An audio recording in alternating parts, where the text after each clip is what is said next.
All right, you guys, the next presenter is me. Thank you, Erin, for your presentation. I'm so excited to see you again. My presentation, I actually haven't recorded yet. I spent a lot of time putting photos into an album. So I'm going to record this introduction of myself. And when I'm done recording all the MC transitions, I will record my video, but I need to spend some time getting these photos into an album. I had clicked on like 200 photos to add to an album, and then I accidentally swiped either right or left, and it unclicked everything that I had clicked. I mean, I spent probably like an hour finding all these photos. So here's how I'm going to introduce myself. My name is Catherine. I go by Kat. I go by Katarina. I live currently in Central Texas, and I moved here to Central Texas in 2009 because of the community. I fell in love with the community here. I also fell in love with the community in New Hampshire at the Free State Project, but at the time I had this idea in my head that there was a year-round growing season here in Texas.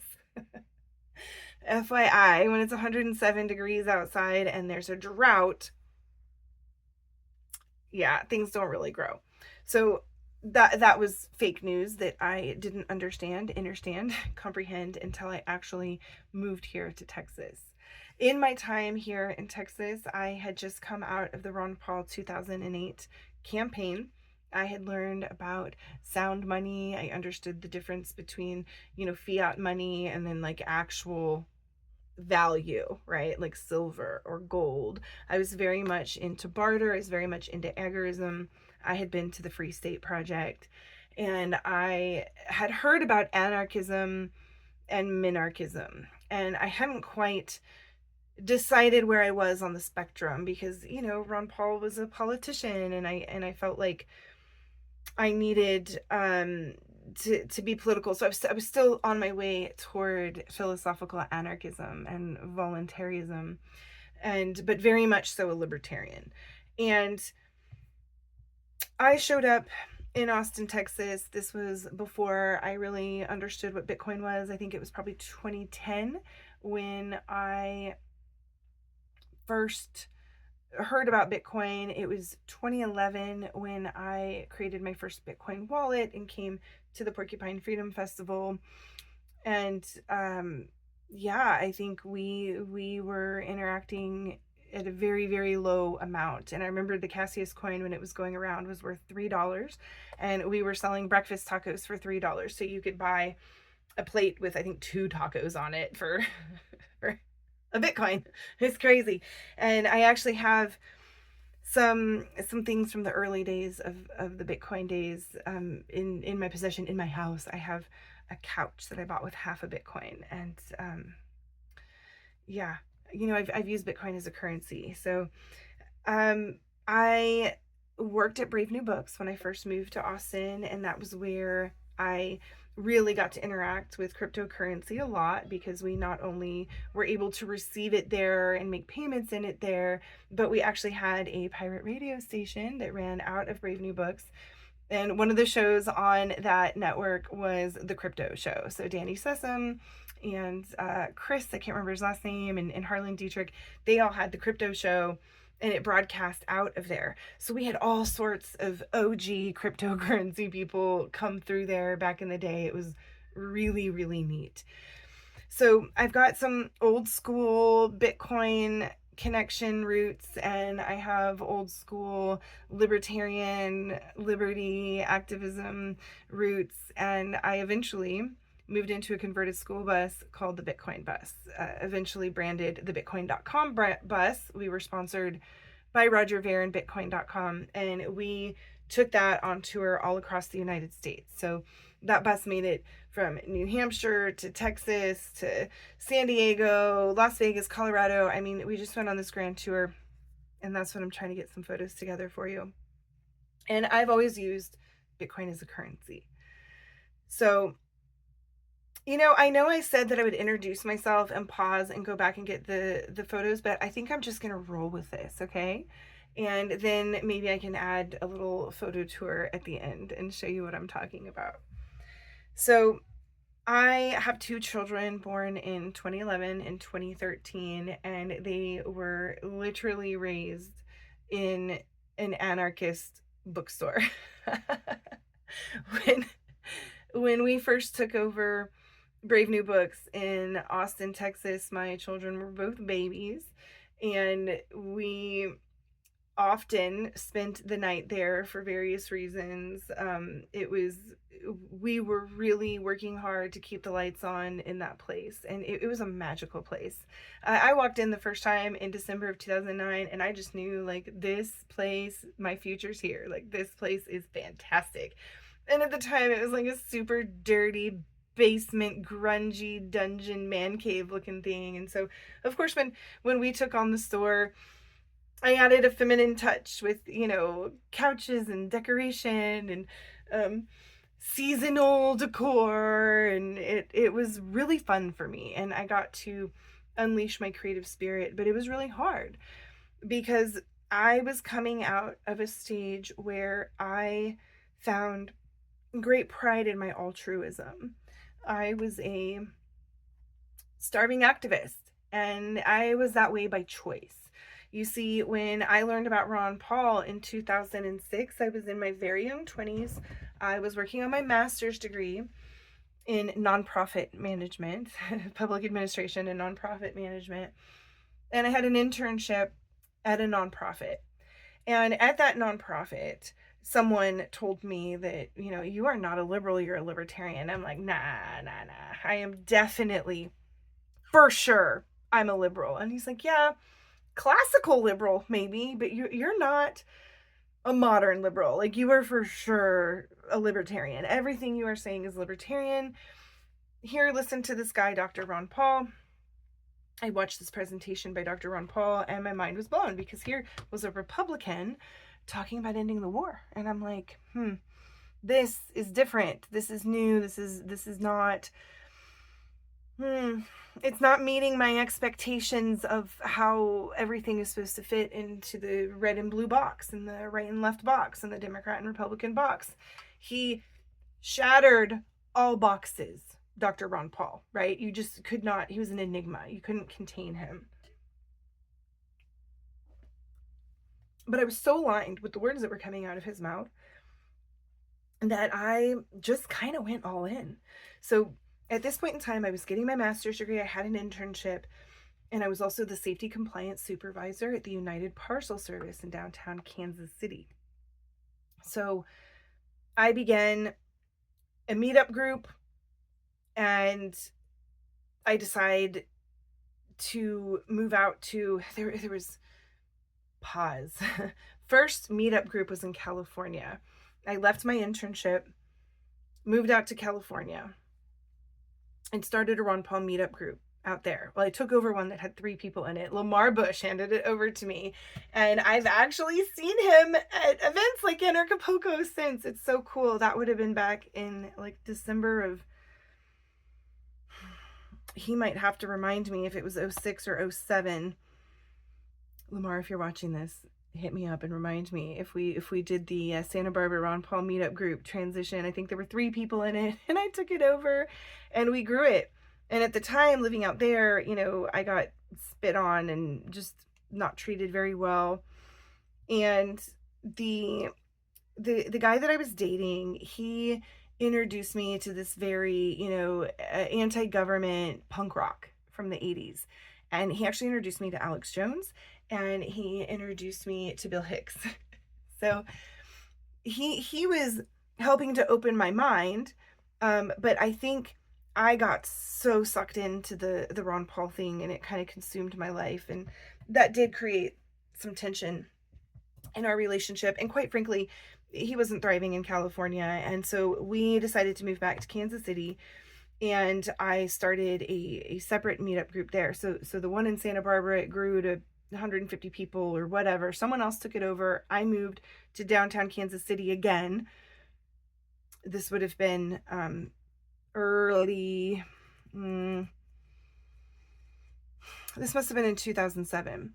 And so I move back to Kansas City. I start the Westport Ron Paul meetup group, and we took Kansas City by storm. Okay, like we literally, we didn't overthrow the local Republican Party, but we got all Ron Paul delegates elected into the delegate process of the Republican Party because we were trying to get Ron Paul nominated. And one of the big things that I was so excited about with Dr. Ron Paul was to get back to real money, to get off the fiat dollar, to end the central banking system, the Federal Reserve banking system, which is interesting because I didn't know at the time, as we start holding in the Fed rallies for Dr. Ron Paul, and I'm protesting at the Federal Reserve Bank, and I did not know at the time my uncle was on the board at the bank. So sorry. Just it's kind of interesting how these things play out. So I was really passionate about the Federal Reserve banking system, and in the photo slideshow I'm going to show you, there was a Ladies of Liberty Alliance calendar that was made from activists all across the United States, and one of them was me. And the picture that I took was in front of the Federal Reserve Bank in downtown Kansas City. And I took a photo with a sign that said, "Words are my weapon of choice." And I had my bullhorn, and you could see my tattoo that says "Question Everything." Now it's been expanded to a wifey for lifey tattoo with Miranda, but the "Question Everything" was in there. And that was a really big passion for me, was the money, the money, the money, the money. I felt intrinsically that we needed real money to thrive, but I simultaneously felt at the time, so I quit my job at United Parcel Service, and I just went all in on the Ron Paul campaign. I cashed out my 401k at the time, and I lived off of that to be a full-time activist. So by 2009, I had this idea in my head that I could live a life of service indefinitely, and the community would somehow in some way provide for me. I had no commitment from anybody to do this. I had no historical evidence to indicate that somebody would do this or that I would somehow be provided for. But I just felt like I was giving so much, and I was so pure-hearted that surely somebody would finance my activism.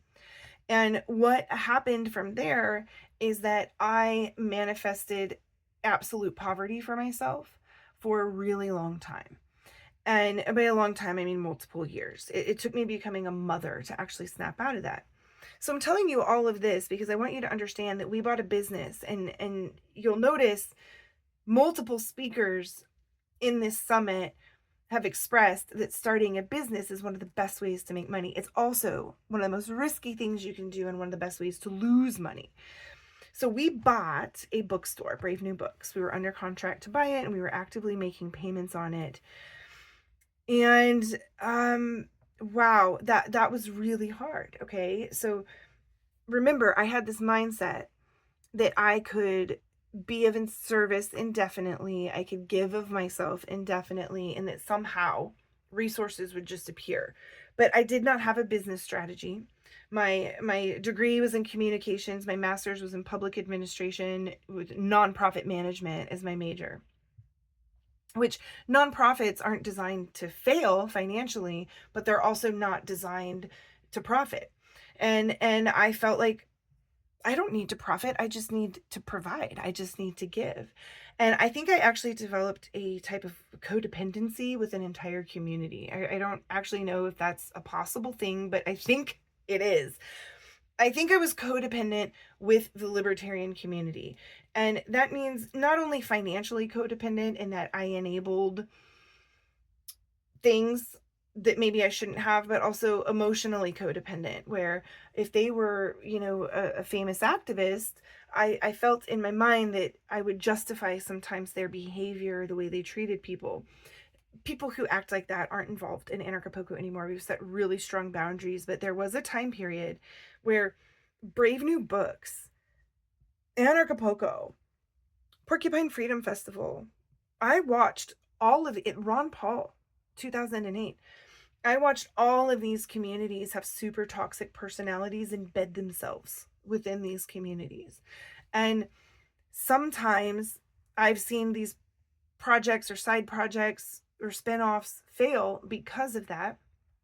And sometimes, like in the case of Anarchapulco, we've set really strong boundaries, and that has created a dome of protection over this space, which has allowed us to function um, with much more easefulness. But at the time, I did not have the skill set to do that. And because we were such starving activists, if people were showing up saying, hey, I'm a libertarian, I'm a liberty activist, I believe in this or that, it was like, welcome, come one, come all, right? We're a public open bookstore, come on, come in.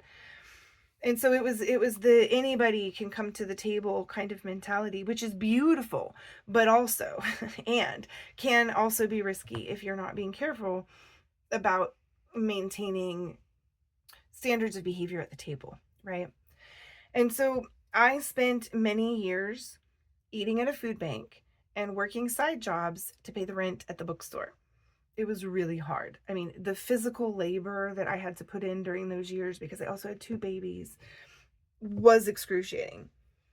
The same month that we signed the agreement to purchase the bookstore is the same month that we were gifted the Unschool bus, which became the Bitcoin bus. And so we started this whole new life all at the same time. What we did not understand when we picked up the Bitcoin bus is that it was in a state that needed a lot of repair. And so that was a very difficult transition because we were trying to keep this bookstore afloat for the community. I mean, it was an act of service, right? It was a labor of love, as you'll hear Jeff say later about Anarchapulco. It was an act of service. Trying to keep that afloat and our family afloat and make this converted school bus habitable, it was a whole ordeal. And one of my girlfriends, Alma Summer, she's an activist in the Phoenix, Arizona area, probably not Phoenix. She understood what was happening, and she said, you raise the money, I'll bring the people, let's remodel this bus and go on tour. And so we did. And keep in mind, my family had already been going on these Bitcoin only tours in our minivan. All right. And I described yesterday on the NonConformist series introducing Paul Puey. That's actually how we met, is he found me on Twitter because we were going on this Bitcoin only tour.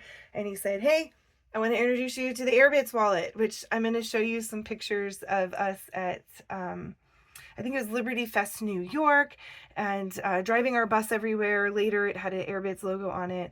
We did some really, really cool activism. We went to the BitPay headquarters in Atlanta, Georgia. We went to the Bitcoin in the Beltway conference in Washington, D.C. We went to Liberty Forum in New York City. We did the Porcupine Freedom Festival.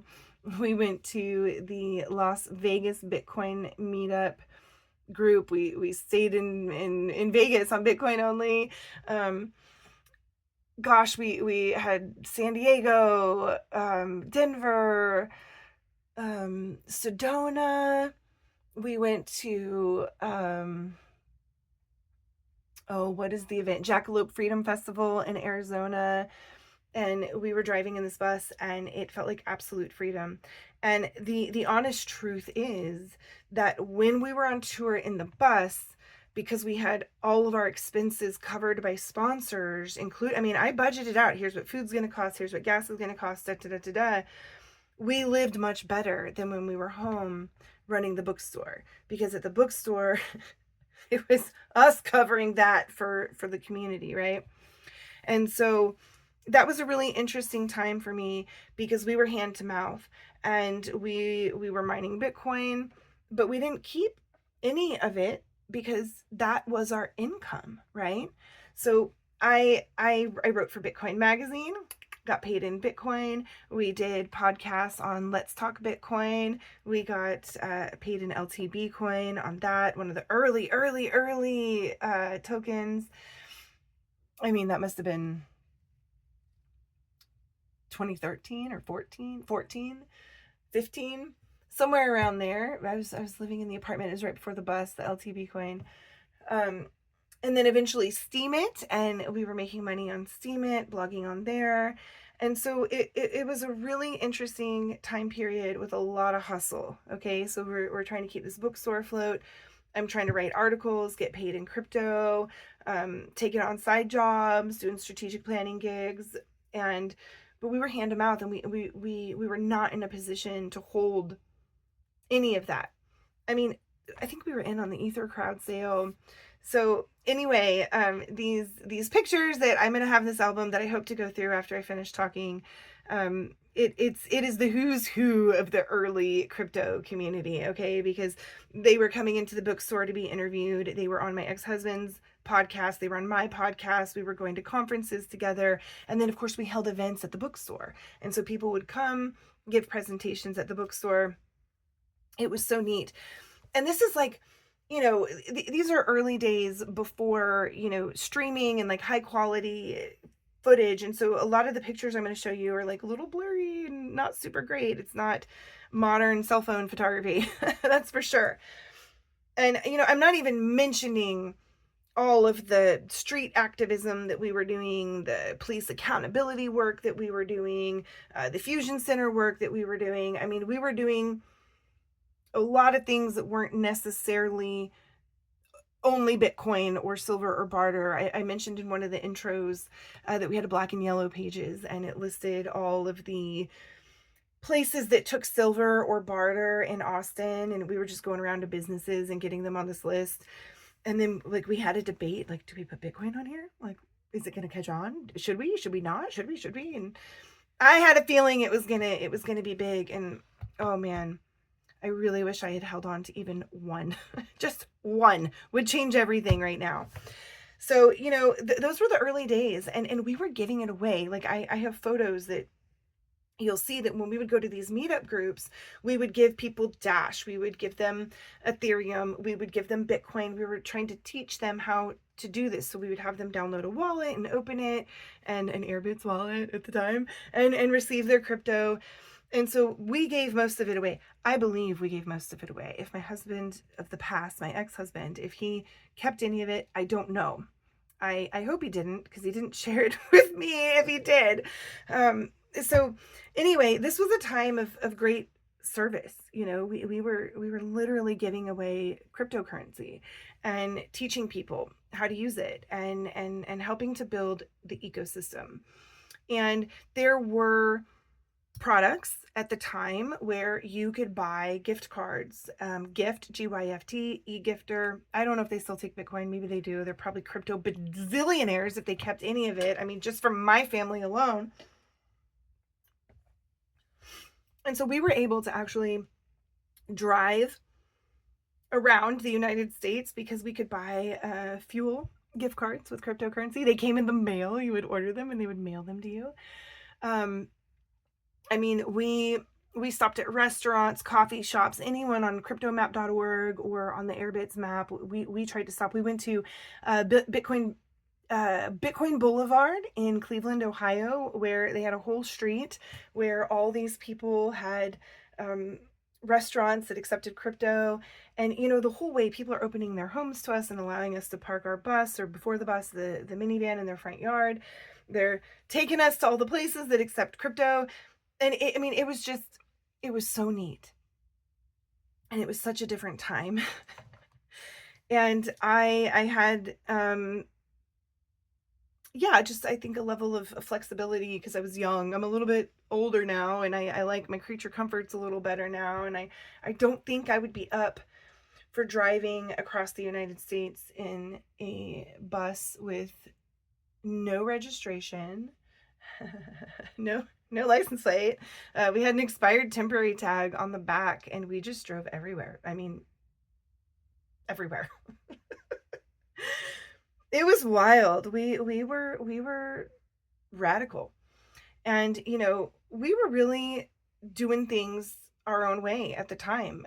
My older kids, they were, we really were trying to do the stateless mentality, the undocumented human mentality. So for example, our midwife, we didn't tell her our kids' names, and she submitted a birth certificate to the state, as they do here in Texas, and she wrote baby girl and baby boy Bleish on it. Well, you may or may not know this, but you can't get a social security number in the United States if your legal name is baby boy or baby girl. And so that's one way you can actually prevent that from happening if that's what you're trying to do. My kids got older and they actually decided they wanted social security numbers, and that's a whole other story. And it took a long time because one of them was over 12 when we started the process, and it's a process.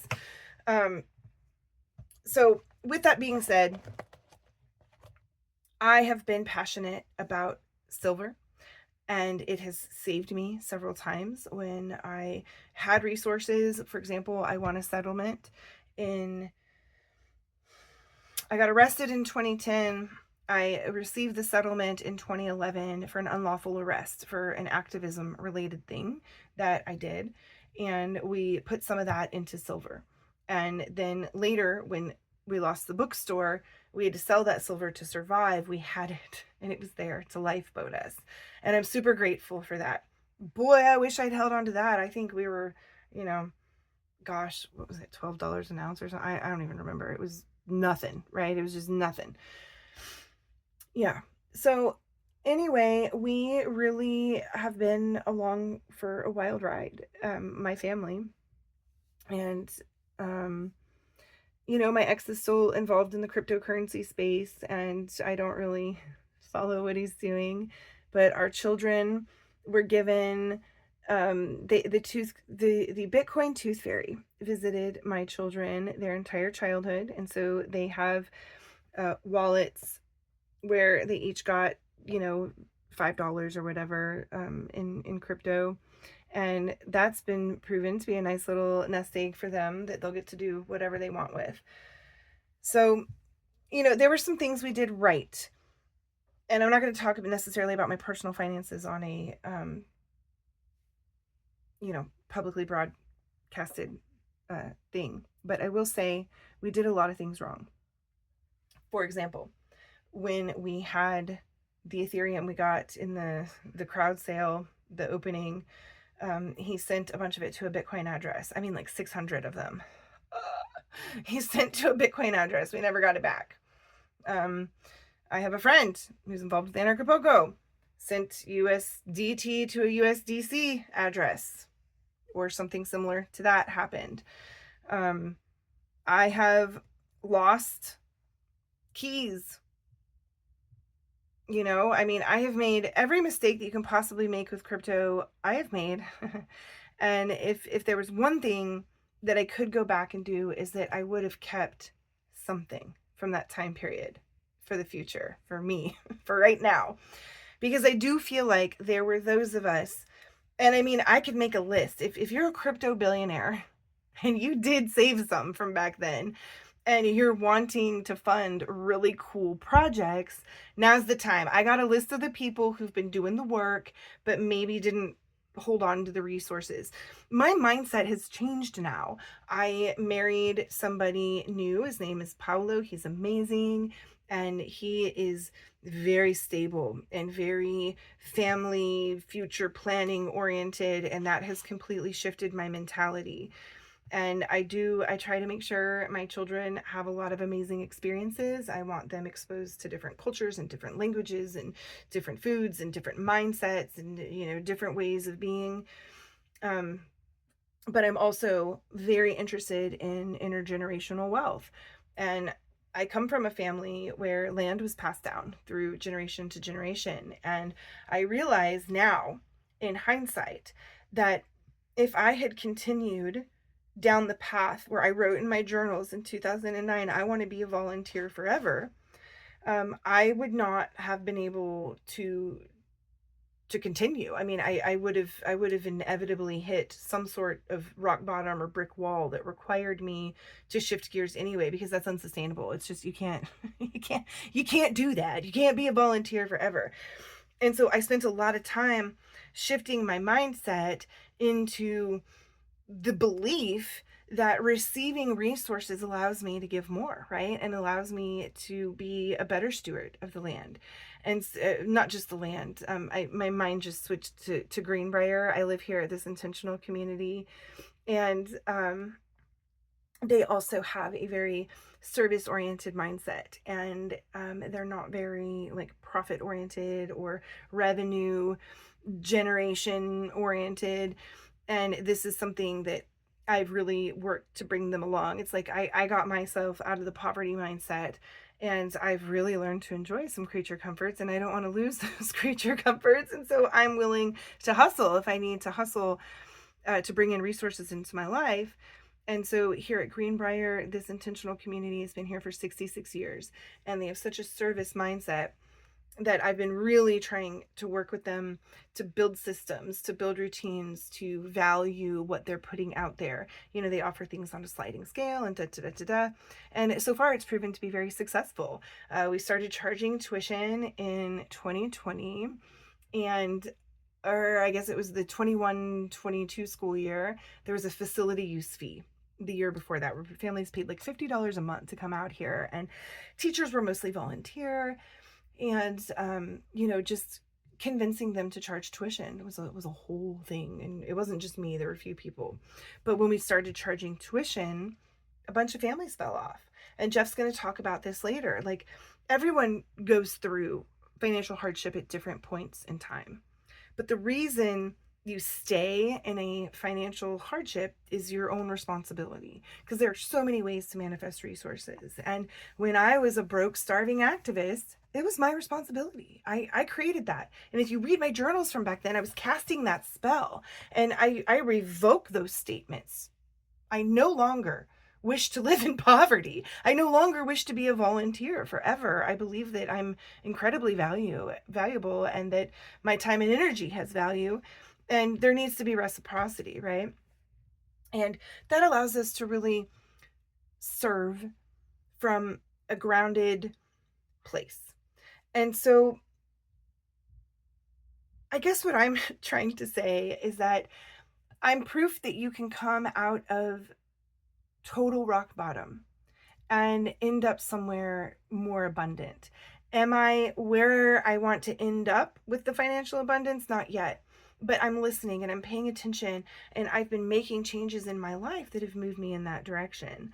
There was a time where I could not imagine ever moving out of the converted school bus. You know, when my ex and I split up, I had been a stay-at-home mom, just doing side hustles, writing articles on bitcoin.com. But I never had to like figure out how to provide financially in that way for myself and for children. And it was really overwhelming for me, going from a stay-at-home mom poverty mindset to I need to generate resources, and not only resources to feed myself this month, but to provide my family with security into the future. And so we've been strategic in my family. My husband recently got laid off, which, by the way, he is looking for anybody who is interested in working with him right now. He has time freedom and he's looking to bring in resources in a new way. He is a car designer, and he has done automotive design, 3D modeling, surface design for, a really long time in the automotive industry. But the job he's had right now, up until recently, was virtual for Hyundai Kia. And when I say virtual, I mean work from home, right? He worked on his computer with real people. And they ended the work from home program and said, you have to move out to California. And we're like, no, that's not going to happen. So of all the places in the world, it will not be California, right? Can't homeschool, can't choose what you put in your body. Like, no, no.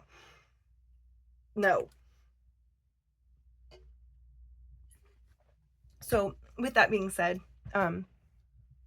we knew for a while that they were going to be eliminating his position. And so we prepared, and we're okay, right? We're not struggling like I was struggling back when I had this poverty mindset. So right now I am, the income earner of the family, if you will, until he finds something else. But we were able to set ourselves up in a way that we're okay right now, while he's looking. And so there's not this feeling of desperation or panic that maybe I used to feel in the past. And, Jeff is going to talk a lot about your mindset, maybe in a different way than I'm talking about it right now. But that is something that I think has completely transformed my ability to magnetize wealth in my direction. I mean, I'm telling you, one of these days, I'll be a millionaire. Not there, right? But I've got it coming in toward me. And I'm able to raise money for projects that I'm excited about in a way where maybe I only used to be able to provide my time and energy in the past. But now, because of relationships with people who I've met in this activist community, Texas Coin just came in and sponsored Greenbrier for this next semester because, we actually have a lot of people. I mean, let's talk about the economy right now. There's a lot of people who are on the sliding scale right now of our tuition. We're a nonprofit, right? We're an intentional community and we run a school. We're a 501c3 nonprofit. And this year we have the highest enrollment that I've ever seen. The school's thriving. It's magic. It's just beautiful. And more families are on the lowest end of the sliding scale than we've ever seen. And so now this worst case scenario, which is that everybody needed the low end of the sliding scale, has come true. And we were facing the potential of layoffs of teachers in this spring. And you know what? My friend from 2009 Jekyll Island Club, Bobby Gray, he found out about this and he said, nope, I'm not going to let that happen. And he came in and donated. So I do believe that right now there's an amazing opportunity for those who did get into Bitcoin as an investment now have the opportunity to invest in the people who were using it as a currency and building a lot of the momentum. When you look at people like Miranda, and she shared her story in this series, you're going to hear after me. There were people that were paving the way and using these cryptocurrencies as they were intended, which was as money, right? As a currency. So now that time has passed, of course, I'm way more interested in learning about things like Monero and Pirate and Xano. I definitely have a lot of room to grow on my digital hygiene, and that's where I think the Vonu project and Pasnia and Shane Radcliffe and what he has going on is really good and inspiring for me. And that presentation by Aaron Day, I mean, if that doesn't make you want to like get out of that centralized technocracy, I don't know what would or what could, right? I mean, that right there is enough for me. Like, all right, yeah, we need this, has to end. So I do think right now, this is the time where the people who have the millions and billions of guru money from early investments in crypto, you have the opportunity to actually help shape the future. There are people here living in this intentional community at Greenbrier that are living entirely in alignment with their philosophy and their values. And we need help with resources here. This place was built 56 years ago by hippies in the 70s, and our school's growing so much that we need to use some of our other buildings that have fallen into disrepair, and we need money for capital improvements. I need $50K for next school year to get, there's a building that could have like 5 classrooms in it. And there's just some things that happened when the snowpocalypse hit. Pipes broke and plumbing got ruined, and there's a spot where water's running down the hill and hitting the house, and we need to reroute that and either remove part of that building or section it off because it's kind of started to rot from the water hitting it. But it has so much space and so many classrooms, right? These are projects that we can actually handle and have another schoolhouse building that is thriving and can contain the growth that we're experiencing. And I mean, don't even get me started. Who will build the roads? We do. And the road up to my house right now needs serious work, but I don't own a tractor, right? Who runs the electric? We do. And the electric runs up to my house, but we need more resources. I did get a grant for electric, a $10,000 grant, which is great. But that moves the ball actually not very far. If you look up the cost of wire and, labor and all this stuff, it doesn't get you very far. We need electric work everywhere, because um, this is the most voluntariest place I have ever existed in. It is an intentional community where people come together and they work by consensus. There's not even a vote, it is consensus. If there's one person saying no, they can block the whole thing, right? So I feel like right now we have this just absolutely magical period where I remember hearing Bitcoin could get to 100,000, Bitcoin could get to 100,000. That is so funny. That Bitcoin that we got at $3 at the Porcupine Freedom Festival for selling those tacos, yeah, we sold it at 125 to buy jewelry for my wedding to my ex-husband, thinking we hit the top. Like, wow, look at that, it's peaking out. Yeah, well, when it went up to 1,000, and the woman who received 9.5 Bitcoins for the jewelry thanked me for paying off all her debt, I spent all my crypto buying wedding jewelry. So, I could have had a honeymoon or, whatever. So, point being, I made choices. And, Jeff said it. He said, if you are constantly in bad financial whatever, it's about you. And also, there are people who have constantly been giving and giving and giving and giving. I want to see Ernie Hancock get $4 million to work on what he's doing. I want to see Miranda funded, financed, not stressing anymore. I want to see Greenbrier. I want to bring in millions of dollars here. I need 50K fast to work on these buildings, and I need probably 20K for the teacher salary fund for next school year, so that we don't have to so shockingly impact the student body by raising tuition too much. There's a lot of service projects that are out there. And so when it comes to practical wealth, what I will say is that as long as you are investing in yourself, like several of our speakers have mentioned, and you are putting in time and energy to learn, you're headed in the right direction. And sometimes things are going to fail. Jeff talked about some of his business failures. We lost Brave New Books. I wish it didn't go that way. I wish it had been a financial success, but we didn't have any capital when we bought the store, and we had no income when we bought the store. So we were dependent on the store to survive, and we were barely surviving, right? It was really, really hard. And so sometimes for people like me who are super altruistic, it's hard to shift gears. And I had to put in a lot of time and energy to do this. So in order to start generating and maintaining wealth inside my family unit, I had to rewire my brain to think about money differently. And so this meant listening to Lakshmi mantras and chanting and meditating on abundance and deserving and flow and resources coming in. And, I was blocking it. I was saying, I want to volunteer.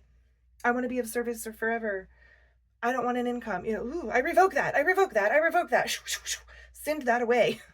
That is not how I feel anymore. So shifting the mindset is really, really important. And I could look back with regret that, oh, wow, I didn't shift my mindset in time. I missed this opportunity for this big growth. But what I gained was knowledge and resourcefulness, and this awareness that even though I didn't have enough resources to hold on and ride the wave all the way, I had the foresight to know that this was going somewhere. And so I rode some little waves, right? I rode the 3 to the 125, and we rode a few small waves, and they benefited our lives in such beautiful ways. But ultimately, most of it we spent as soon as it came in. So there was no wave up or down. It was just feeding our family. And I'm grateful for that. What an amazing experience.